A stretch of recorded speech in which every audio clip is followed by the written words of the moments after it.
చెప్తున్నారంటే steel plant ఆస్తుల పరిరక్షణ కోసం ఈ రోజు కూటమి ప్రభుత్వం కృషి చేస్తుంటే ఆయనకు అధికారం ఉన్నప్పుడు ఏ స్టీల్ ప్లాంట్ గురించి అయితే ఈ రోజు ముసలి కన్నీరు కారుస్తున్నారు దాంట్లో 7,000 ఎకరాలని అమ్మాలనొక కుట్ర రోజు వాళ్ళు చేశారు. దానికి సమాధానం చెప్పగలరు నాగమల్లేశ్వరి గారు? ఈ రోజు ఉదయం లేచి అబద్ధాలు నేను కాదమ్మా మాట్లాడుతుంది, నిద్ర లేచిన దగ్గరికి పడుకునే వరకు అబద్ధాలు మాట్లాడుతుంది మీరు.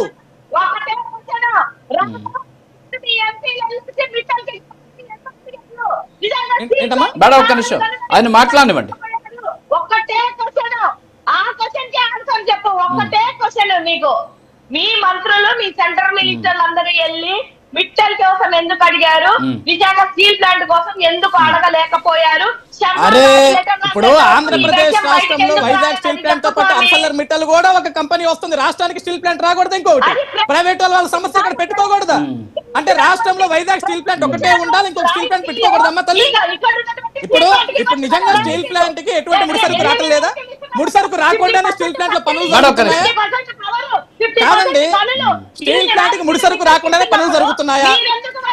స్టీల్ ప్లాంట్ అసలు ఏ ఒక్క ఉద్యోగి కూడా ఉద్యోగం చేయట్లేదా? మీరు చెప్పండి. స్టీల్ ప్లాంట్ ఏ ఒక్క ఉద్యోగం కూడా ఉద్యోగం చేయట్లేదా? స్టీల్ ప్లాంట్ లో ఎటువంటి పనులు జరగట్లేదా? చెప్పండి. ఎటువంటి ఒక్క పని కూడా జరగట్లేదా స్టీల్ ప్లాంట్ లో? ఈ రోజు స్టీల్ ప్లాంట్ లో ఒక్క పని కూడా జరగట్లేదా? అసలు ముడిసరికి రావటం లేదా? చెప్పండి. అక్కడ అసలు అక్కడ మేడం ఒక్క నిమిషం, మేడం ఒక్క నిమిషం,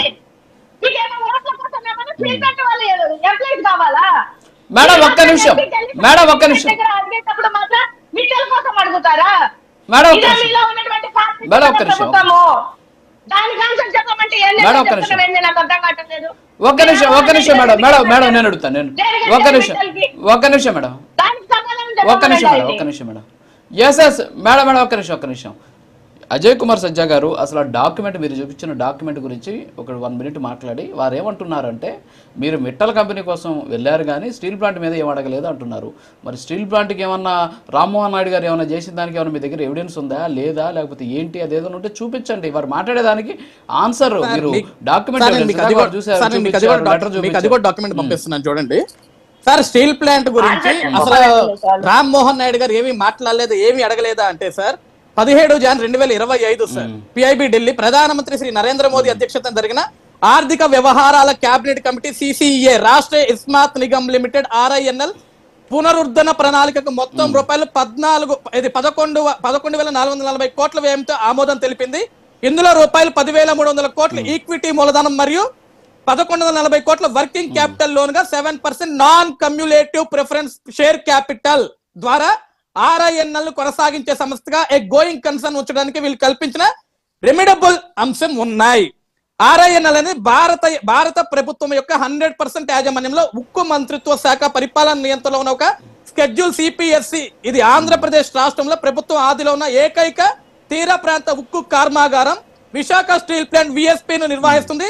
దీని స్థాపిత సామర్థ్యం 7.3 మిలియన్ టన్నుల సంవత్సరానికి ద్రవ ఉక్కు. సార్ 31/3/2024 RINL నిల్వ రూపాయలు -6,253 కోట్ల తీవ్రమైన పరిస్థితిలో ఉంది. ఎప్పుడు సార్? జగన్మోహన్ రెడ్డి గారు గవర్నమెంట్ లో ఉన్నప్పుడు. ప్రస్తుత ఆస్తులు రూపాయలు 7,686 కోట్ల మరియు ప్రస్తుత అప్పులు 26,114 కోట్ల రూపాయలు ఉంటే RINL బ్యాంకుల నుండి అప్పులు తీర్చుకోలేకపోయింది మరియు వర్కింగ్ క్యాపిటల్ కోసం మరింత రుణాలు పొందడానికి సిద్ధంగా లేదు. ఎప్పుడు సార్ ఇది? ఎప్పుడు సిద్ధంగా లేదు? జగన్మోహన్ రెడ్డి ప్రభుత్వంలో సిద్ధంగా లేరు వీళ్ళు. ఆ రోజు పనులు చేయడానికి సిద్ధంగా లేరు. రామ్మోహన్ నాయుడు గారు ఏమీ అడగలేదని చెప్పేసి అజ్ఞానంగా సబ్జెక్ట్ లేకుండా ఇవాళ మాట్లాడుతుంది. ఇక్కడికి వచ్చి ఆయన జరిగిన మీటింగ్ లో కూర్చొని విశాఖ కావాల్సింది, విశాఖ ఉక్కు నడిపించడానికి, స్టీల్ ప్లాంట్ నడిపించడానికి మాకు డబ్బులు కావాలి, దానికి ఈక్విటీ కావాలి, దానికి ముడిసరుకు కావాలని చెప్పేసి డైరెక్ట్ మీటింగ్ లో కూర్చొని దాని ఆమోద ముద్ర తెలియజేపిస్తే దాని కేంద్రం నుంచి, దాని కేంద్ర ప్రభుత్వం నుంచి విశాఖ ఉక్కు పరిశ్రమ శాఖ మంత్రి నుంచి దాని ఆమోదం తెలియజేస్తే ఈరోజు ఇంగితంగా లేని మాటలు మాట్లాడుతున్న ఈ సోదరు ఇక్కడికి వచ్చి చదువుకొని రావాలన్నమాట. అట్లీస్ట్ సబ్జెక్ట్ నేర్చుకోని రా. జగన్మోహన్ రెడ్డి గవర్నమెంట్ లో ఏమి పొడిచింది లేదు. అక్కడ స్టీల్ ప్లాంట్ ని అమ్ముకోవాలని చూశాడు. స్టీల్ ప్లాంట్ తుక్కు మొత్తాన్ని నమ్ముకోవాలని చూశాడు జగన్మోహన్ రెడ్డి. స్టీల్ ప్లాంట్ అమ్మేసి ప్రైవేటీకరణ చేసి 7,000 ఎకరాల భూములు కొట్టేయాలని చూశాడు జగన్మోహన్ రెడ్డి. ఇవన్నీ వాస్తవాలు కాబట్టి ఆ రోజు స్టీల్ ప్లాంట్ ఉద్యోగులు మొత్తం రోడ్డునెక్కి జగన్మోహన్ రెడ్డి ఓడిపోవాలని చెప్పేసి పోరాడారు. ఆ విషయాన్ని మీరు గుర్తుపెట్టుకోవాలా. అసలు కనీసం ఇంగిత జ్ఞానం ఉంటే జగన్ కి నిజంగా స్టీల్ ప్లాంట్ ప్రైవేటీకరణ అనే అంశాన్ని ఆ రోజు ఢిల్లీకి వెళ్ళి పోరాడాలా, ఆ రోజు వాళ్ళ రాజ్యసభ సభ్యులు వాళ్ళ ఎంపీలు మొత్తం రాజీనామాలు చేయాలా, ఉద్యమం చేయాలా, ఏ ఒక్కటి కూడా చేయకుండా అవకాశాలు వచ్చినప్పుడు అవకాశాలన్నీ సద్వినియోగం చేసుకోకుండా ఆయన కేసుల కోసం, ఆయన ఆస్తుల కోసం, ఆయన కేసుల గురించి మోకరిల్లి కేంద్రం కాళ్ళ దగ్గర మోకరిల్లి సిగ్గులేని పనులన్నీ చేసి ఈ రోజు ఇంకా మా మీద ఇస్తారా? ఈ రోజు స్టీల్ ప్లాంట్ మేము కాపాడుతున్నాం, ప్రైవేటీకరణ జరగడం కూడా మేము అడ్డుకున్నాం. ఈ రోజు కేంద్ర ప్రభుత్వంతో మాట్లాడి స్టీల్ ప్లాంట్ కి 14,400 కోట్ల రూపాయల డబ్బుల్ని ఈ రోజు స్టీల్ ప్లాంట్ మేము ఖర్చు పెట్టాం. ఇది ట్యాక్స్ పేయర్స్ మనీ. ఇవన్నీ ఈరోజు పని చేయండి అయ్యా అంటే సరిగా పని చేయండి, అది ఒక వైట్ ఎలిఫెంట్ మాత్రం మనం చూడకూడదు. It's a gold mine for Andhra Pradesh station. మనం మాట్లాడుతుంటే ఇంకా సిగ్గులేని ఆరోపణలు ఎందుకమ్మా?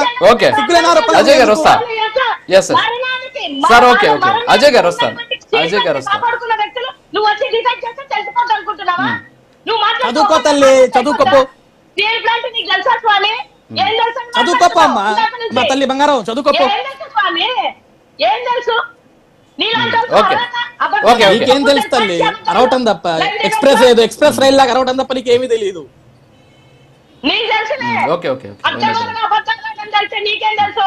ఆడవాళ్ళని ట్రోల్ చేయడం తప్ప నీకేం తెలుస్తుంది? నీకేం తెలుస్తుంది? సబ్జెక్ట్ మాట్లాడండి ప్లీజ్.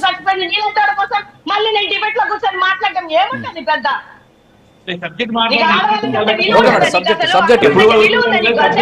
ఓకే మల్లేశ్వర్ గారు సబ్జెక్ట్ మాట్లాడండి మేడం ప్లీజ్. ఆయన ఏదో డాక్యుమెంట్ చెప్తున్నారు సార్. ఒక్క నిమిషం అండి మేడం, మీరు మాట్లాడండి. ఓకే మేడం మాట్లాడి. వారు చెప్పిన దానికి మీ దగ్గర ఆన్సర్ ఉంటే ఆన్సర్ చేయండి ప్లీజ్. సార్ నేను ఆన్సర్ కాదు సార్. జగన్మోహన్ రెడ్డి గారు మోదీ ముందు తప్ప ఇంకేమన్నా చేశాడా అని అంటే ఇప్పుడు మీకు పంపించాను. జగన్మోహన్ రెడ్డి గారు రాసిన లెటర్ మీరు ఒకసారి అక్కడ మెన్షన్ చేయండి. స్క్రీన్ మీద ఇప్పుడు మెన్షన్ చేయండి. అతను పంపించిందే కాదు, నేను కూడా మీకు పంపించాను, అది మెన్షన్ చేయండి. ఏది ప్రభుత్వంలో ఉన్నప్పుడు జగన్మోహన్ రెడ్డి గారు రాశారా లేదా అనేది క్లియర్ గా కుమారస్వామి గారే జగన్మోహన్ రెడ్డి గారి వల్ల ప్రైవేటీకరణ ఆగిందన్న విషయం చెప్తుంటే మళ్ళీ ఇడికి వచ్చి ఏం మాట్లాడుతున్నావు? ఆయన ప్రైవేటీకరణ గురించి ఇప్పుడు ఎందుకు మనం గుండెల బాధ వేసుకుంటున్నావు? ప్రైవేటీకరణ ఆగిపోతే ఇంకెందుకు ఇష్యూ అంతా? జగన్మోహన్ రెడ్డి వల్ల ప్రైవేటీకరణ ఆగిపోతే ఇదంతా ఎందుకు? అవసరం లేదు కదా. శ్రీనివాసరావు గారు ఒక్క నిమిషం ఆగండి సార్. శ్రీనివాసరావు గారు సైలెంట్. మీరు మాట్లాడే దాంట్లో నిజం ఉంటే దానికోసం ఏమన్నా మాట్లాడతాం. మీకు విశాఖ స్టీల్ ప్లాంట్ కన్నా మిట్టల్ మీద ఉన్నటువంటి ప్రేమ, మిట్టల్కి ఎందుకు అన్ని రాయితీలు ఇస్తున్నారు? 50% సబ్సిడీ మీరు అతను ఇప్పుడు ఇచ్చినటువంటి ల్యాండ్ ప్రకారం గోల్డ్ బ్యాంకు లోన్కి వెళ్తే దగ్గరగా అసలు ఏం స్టార్ట్ చేయకుండానే 20,000 కోట్లు బెనిఫిట్ లో ఉంటది మిట్టలు. అలాంటి వాళ్ళకి మీరు చేస్తున్నటువంటిది ఇన్ని సంవత్సరాల నుంచి వాళ్ళ రక్తం ఓడిచి ఈ వైజాగ్ స్టీల్ ప్లాంట్ ఎంప్లాయీస్ వాళ్ళు చేస్తున్నట్టే మీరు వాళ్ళని బెదిరించి మాట్లాడారు. ఈ రాయితీలు ఈ సబ్సిడీ లేదా విశాఖ ఎవరిని బెదిరించి మాట్లాడారు తల్లి? ఏ స్టీల్ ప్లాంట్ ఉద్యోగి బెదిరిపోయాడు? ఏ స్టీల్ ప్లాంట్ ఉద్యోగిని బెదిరించారు?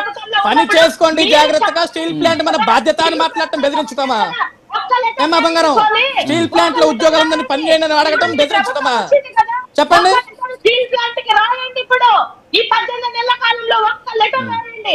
అయ్యా స్టీల్ ప్లాంట్ మాకు అవసరం, ఇది మా సెన్సిటివ్ థింగ్, ఇది మా ఆంధ్రుల హక్కు, దీన్ని మేము కాపాడుకోవాలి, మీరు ప్రైవేటీకరణ చేయకండి, ప్రైవేట్ వ్యక్తుల్ని టెండర్లకి పిలవకండి, 32 రంగాల్ని ప్రైవేట్ రంగంలో పెట్టారు, కట్టకండి అని చెప్పేసి మీరు లెటర్లు రాయండి. అప్పుడు అజయ్ గారు అప్పుడు నేను వింటాను. అంతేగాని లెటర్లు అవసరం లేదు బంగారం, మనకి లెటర్లు అవసరం లేదు తల్లి. మనకి ఇక్కడ అమ్మా సోదరి నేనేం చెప్తున్నా, పనికి మాల లెటర్లు వద్దు, మనకి పని జరుగుతుందా లేదనేది కావాలా? ఈ రోజు స్టీల్ ప్లాంట్ లో పనులు జరుగుతున్నాయి, కార్మికులు పనులు చేస్తున్నారు, ఈ రోజు